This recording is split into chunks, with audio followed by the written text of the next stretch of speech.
یہ بات آپ کو یاد ہوگا کہ خود بے نظیر بھٹو نے کہا تھا اسلامی سزائیں وحشیانہ ہیں۔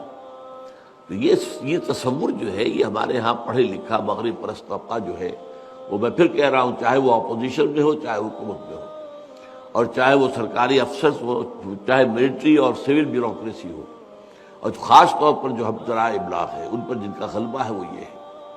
حالانکہ واقعہ یہ ہے کہ یہ اللہ کی طرف سے طے شدہ، اگر یہ معاملہ ہوا ہو واللہ عالم، اس کو چھوڑ دیجئے، معاملے کو ہٹا دیجئے، دونوں چیزوں کو علیحدہ کر دیجئے، میں اس واقعے کے بارے میں کوئی کمٹ نہیں کر رہا ہوں کہ کس نے کیا، کیسے کیا، صحیح کیا، غلط کیا، انہیں اختیار تھا یا نہیں تھا وغیرہ۔ میں تو یہ کہہ رہا ہوں کہ اسلام میں یہ سزا ہے، آپ اسے وحشیانہ کہیں، وحشتناک کہیں، دہشتناک کہیں، کچھ بھی کہیں، میں اس کے لیے صحیح لفظ استعمال کرتا ہوں عبرتناک۔ اسلام کا جو فلسفہ ہے سزاؤں کا وہ عبرتناک سزا ہے، تاکہ ایک آدمی کو سزا ہو اور ہزار کو جو ہے وہ ہوش آ جائے۔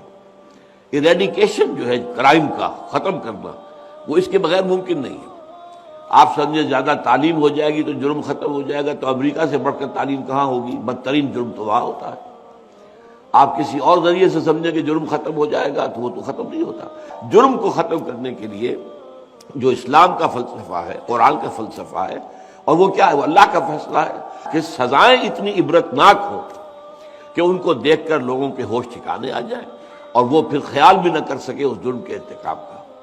اب قرآن مجید کے اندر سورہ نور کے اندر وضاحت کے ساتھ ہے کہ زانی مرد ہو یا عورت ہو، اس کو جو ہے 100 کوڑے لگائے جائیں، اور وہ کوڑے لگاتے ہوئے لوگ دیکھیں۔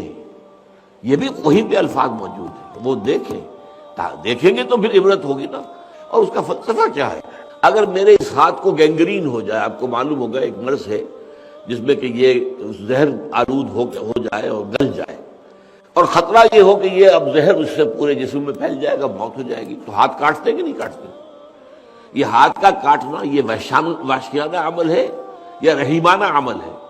یہ تو اصل میں اس پورے انسان کو بچانے کے لیے اس کا ایک ہاتھ کاٹا گیا نا۔ ایک ہاتھ نہیں کاٹیں گے تو پورا انسان جا رہا ہے، وہ اس کے اندر زہر پھیل جائے گا، موت یقینی ہو جائے گی۔ پاؤں میں گنگرین ہو گیا، ٹانگ کاٹ دیتے ہیں، تو یہ کیا ہے؟ ظلم ہے، یہ وحشیانہ انداز ہے، یہ سرجری کے اندر ہمیشہ ہوتا ہے، یہ کون سی وحشیانہ بات ہے؟ اسی طریقے سے معاشرے کا ایک فرد ہے، وہ ایک ایسی غلط حرکت کر رہا ہے کہ اگر وہ عام ہو جائے تو معاشرے کے اندر بڑا فساد پیدا ہو جائے گا، خرابی پیدا ہو جائے گی، اخلاقی بے روی پیدا ہو جائے گی۔ تو ایک آدمی کی قربانی دے کر اگر معاشرے کو بچانے کی کوشش کی جا سکے تو کی جانی چاہیے۔ یہ ہے اسلامی سزاؤں کا جو اصل فلسفہ ہے، عبرتناک سزا، ہاتھ کٹے اور یہ کہ بعد میں آدمی کو پتہ چلے کہ یہ سزا ہوئی ہے، اس کو ہاتھ کاٹا گیا ہے، تو آپ کو معلوم ہے کہ چوری جو ہے وہ ختم ہو جائے گی۔ دین کی بات پھیلانا صدقہ جاریہ ہے، ثواب کی نیت سے ویڈیو کو شیئر ضرور کیجیے۔ جزاک اللہ۔